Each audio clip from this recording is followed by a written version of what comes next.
വഖഫ് ഭേദഗതി ബിൽ പരിഗണിക്കുന്ന പാർലമെന്ററി സമിതിയിലെ പ്രതിപക്ഷ അംഗങ്ങളെ സസ്പെൻഡ് ചെയ്തു. ഒരു ദിവസത്തേക്കാണ് സസ്പെൻഷൻ. കല്യാൺ ബാനർജി, മുഹമ്മദ് ജാവേദ്, എ രാജ, അസദുദ്ദീൻ ഒവൈസി, നസീർ ഹുസൈൻ, മുഹിബുള്ള, മുഹമ്മദ് അബ്ദുള്ള, അരവിന്ദ് സാവത്ത്, നദീം ഉൽ ഹഖ്, ഇമ്രാൻ മസൂദ് എന്നീ 10 പ്രതിപക്ഷ എംപിമാരെയാണ് സസ്പെൻഡ് ചെയ്തത്. പ്രതിപക്ഷ അംഗങ്ങൾ യോഗത്തിൽ തുടർച്ചയായി ബഹളം വയ്ക്കുന്നു എന്നാരോപിച്ചാണ് നടപടി. പ്രതിപക്ഷ അംഗങ്ങളെ സസ്പെൻഡ് ചെയ്യണമെന്നാവശ്യപ്പെട്ട് BJP അംഗം നിഷികാന്ത് ദുബെ അവതരിപ്പിച്ച പ്രമേയം കമ്മിറ്റി അംഗീകരിക്കുകയായിരുന്നു. യോഗത്തിൽ തുടർച്ചയായി ബഹളമുണ്ടാക്കുകയും മോശം ഭാഷ ഉപയോഗിക്കുകയും ചെയ്ത എംപിമാരുടെ പെരുമാറ്റം വെറുപ്പുളവാക്കുന്നതാണെന്ന് BJP അംഗം അപരാജിത സാരംഗി പറഞ്ഞു. കരട് നിയമത്തിലെ നിർദ്ദിഷ്ട മാറ്റങ്ങൾ പഠിക്കാൻ മതിയായ സമയം നൽകുന്നില്ല എന്ന് പ്രതിപക്ഷ അംഗങ്ങൾ പറഞ്ഞു. സമിതി ചെയർമാൻ ജഗദാംബിക പാൽ നടപടിക്രമങ്ങൾ അട്ടിമറിച്ചു എന്നും ആരോപിച്ചും പ്രതിപക്ഷം പ്രതിഷേധിച്ചിരുന്നു. ഡൽഹി നിയമസഭാ തിരഞ്ഞെടുപ്പ് കണക്കിലെടുത്ത് വേഗത്തിൽ വഖഫ് ഭരണഘടനാ ഭേദഗതി നടപ്പിലാക്കാനാണ് BJP ശ്രമിക്കുന്നത് എന്നും പ്രതിപക്ഷ എംപിമാർ ആരോപിച്ചു. News desk Magnavision. ഉച്ചഭാഷിണി ഉപയോഗം ഒരു മതത്തിന്റെയും അവിഭാജ്യ ഘടകമല്ല എന്ന് ബോംബെ ഹൈക്കോടതി. Mumbai and Maharashtra police act പ്രകാരം ശബ്ദ മലിനീകരണ നിയമങ്ങളും പരിസ്ഥിതി സംരക്ഷണ നിയമവും നടപ്പിലാക്കാൻ പോലീസിന് അധികാരമുണ്ട് എന്നും കോടതി വ്യക്തമാക്കി. മതം നോക്കാതെ ഡെസിബൽ ലെവൽ നിയന്ത്രിക്കാൻ നടപടി വേണമെന്ന് ജസ്റ്റിസുമാരായ AS ഗഡ്കരി, SSC ചന്ദ്രക് എന്നിവരുടെ ബെഞ്ച് മഹാരാഷ്ട്ര സർക്കാരിനോട് നിർദ്ദേശിച്ചു. അസഹനീയവും ശല്യവുമാകുന്നതുവരെ ഉച്ചഭാഷിണികളെക്കുറിച്ച് പൊതുവെ ആളുകൾ പരാതിപ്പെടാറില്ല എന്ന് ബെഞ്ച് നിരീക്ഷിച്ചു. പരാതിക്കാരൻ ആരെന്ന് പുറത്ത് തിരിച്ചറിയപ്പെടാത്ത വിധം തന്നെ അത്തരം പരാതികളിൽ പോലീസ് നടപടിയെടുക്കണം. പരാതിക്കാരെ ലക്ഷ്യമിട്ടുള്ള വിദ്വേഷ പ്രചരണം ഉണ്ടാവാതിരിക്കാൻ പോലീസ് ശ്രദ്ധിക്കണമെന്നും ബെഞ്ച് നിർദ്ദേശം നൽകി. ശബ്ദത്തിന്റെ തോത് പരിശോധിക്കാൻ ഡെസിബൽ ലെവൽ അളക്കുന്ന മൊബൈൽ ആപ്ലിക്കേഷനുകൾ ഉപയോഗിക്കാൻ സർക്കാർ പോലീസിനോട് നിർദ്ദേശിക്കണമെന്നും ബെഞ്ച് ഉത്തരവിട്ടു. ശബ്ദ മലിനീകരണ നിയമത്തിലെ വ്യവസ്ഥകൾ ആവർത്തിച്ച് ലംഘിക്കുന്നത് ശ്രദ്ധയിൽപ്പെട്ടാൽ ഉച്ചഭാഷിണി ഉപയോഗിക്കുന്നതിന് നൽകിയിട്ടുള്ള അനുമതികൾ പിൻവലിക്കാമെന്ന് ബെഞ്ച് ഊന്നി പറഞ്ഞു.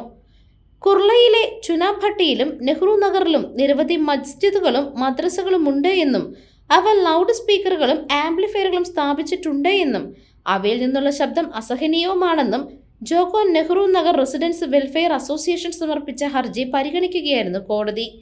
ഇരുഭാഗത്തെയും വാദങ്ങൾ കേട്ട ബെഞ്ച് മുംബൈ ഒരു കോസ്മോപൊളിറ്റൻ നഗരമാണെന്നും നഗരത്തിന്റെ എല്ലാ ഭാഗങ്ങളിലും വിവിധ മതവിശ്വാസികളുണ്ട് എന്നും വ്യക്തമാക്കി.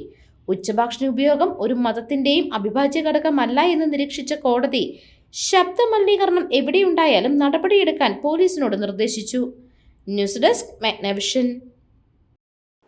ദില്ലിയിൽ കഴിഞ്ഞ കുറെ നാളുകളായി തുടരുന്ന അതിശൈത്യത്തിന് ഇന്നും കുറവില്ല. ഇന്ത്യ ഗേറ്റും കർത്തവ്യപഥും ഉൾപ്പെടെയുള്ള മേഖലകളിൽ മൂടൽമഞ്ഞ് കാരണം ദൃശ്യപരതയില്ലാത്ത സ്ഥിതിയാണ്. പ്രതികൂല കാലാവസ്ഥയെ തുടർന്ന് ഇന്നും ഇന്ദിരാഗാന്ധി അന്താരാഷ്ട്ര വിമാനത്താവളത്തിൽ നിന്നുള്ള നിരവധി വിമാനങ്ങളും ഒപ്പം ട്രെയിനുകളും വൈകി. ഇന്ത്യൻ കാലാവസ്ഥാ വകുപ്പിന്റെ അറിയിപ്പ് പ്രകാരം ദില്ലി നഗരത്തിൽ ഇന്ന് രേഖപ്പെടുത്തിയ ഏറ്റവും കുറഞ്ഞ താപനില 11 ഡിഗ്രി സെൽഷ്യസ് ആണ്. നഗരത്തിന് ചുറ്റും Delhi urban shelter improvement board സ്ഥാപിച്ച ക്യാമ്പുകളിൽ നിരവധി ആളുകളാണ് തണുപ്പിൽ നിന്ന് അഭയം പ്രാപിച്ചത്. ക്യാമ്പുകളിൽ അഭയം തേടുന്ന ആളുകൾക്ക് മരുന്ന് മുതൽ ഭക്ഷണം വരെയുള്ള എല്ലാ സൗകര്യങ്ങളും ഒരുക്കിയിട്ടുണ്ട് എന്ന് അധികൃതർ അറിയിച്ചു. അതേസമയം കേന്ദ്ര മലിനീകരണ നിയന്ത്രണ ബോർഡിന്റെ കണക്കനുസരിച്ച് ഇന്ന് രാവിലെ 7 മണിക്ക് ദില്ലിയിലെ വായു ഗുണനിലവാര സൂചിക 207 രേഖപ്പെടുത്തിയിരുന്നു. വാരണാസി, അയോധ്യ എന്നിവയുൾപ്പെടെയുള്ള ഉത്തർപ്രദേശിലെ പല നഗരങ്ങളിലും ഇന്ന് മൂടൽമഞ്ഞ് മൂടിയിരുന്നു. വാരണാസിയിലും അയോധ്യയിലും രേഖപ്പെടുത്തിയ കുറഞ്ഞ താപനില 10 ഡിഗ്രി സെൽഷ്യസ് ആണെന്ന് കാലാവസ്ഥാ വകുപ്പ് അറിയിച്ചു. കഴിഞ്ഞ 2 മാസക്കാലമായി വാരണാസിയിലെ കാലാവസ്ഥയിൽ മാറ്റം ഉണ്ടായതായി പ്രദേശവാസികൾ പറഞ്ഞു. News desk Magnavision.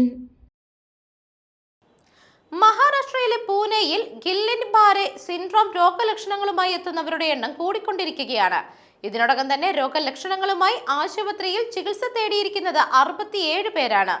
10 പേർക്ക് ഇതിനോടകം തന്നെ രോഗം സ്ഥിരീകരിച്ചു. 12 രോഗികൾ തീവ്ര പരിചരണ വിഭാഗത്തിലാണുള്ളത്. 2 രോഗികൾ വെന്റിലേറ്ററിന്റെ സഹായത്തോടെയാണ് കഴിയുന്നത്.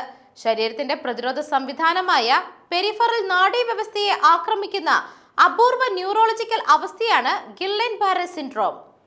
കാമ്പിലോബാക്ടർ ജജുനി എന്ന ബാക്ടീരിയയാണ് പടർത്തുന്നത് എന്ന് മഹാരാഷ്ട്ര ആരോഗ്യവകുപ്പ് ഇതിനോടകം തന്നെ വിശദമാക്കിയിട്ടുണ്ട്. രോഗലക്ഷണമുള്ളവർ പ്രതിദിനം കൂടുന്നത് ആശങ്കയുണ്ടാക്കുന്നുവെന്ന് പൂനെ മുനിസിപ്പൽ കോർപ്പറേഷൻ വ്യക്തമാക്കി. അതീവ ജാഗ്രത വേണമെന്നാണ് മഹാരാഷ്ട്ര സർക്കാരിന്റെ നിർദ്ദേശം. വാക്സിൻ എടുത്തവരിലും രോഗസാധ്യതയുണ്ട് എന്നാണ് ഈ ബാക്ടീരിയ ബാധയുടെ അപകടം.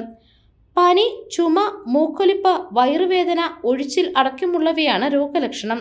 2 ആഴ്ചയിലേറെ ഈ ലക്ഷണങ്ങൾ കാണിക്കുകയാണ് എങ്കിൽ ചികിത്സ തേടാൻ വൈകരുത് എന്നാണ് ആരോഗ്യ വിദഗ്ധർ നൽകുന്ന മുന്നറിയിപ്പ്.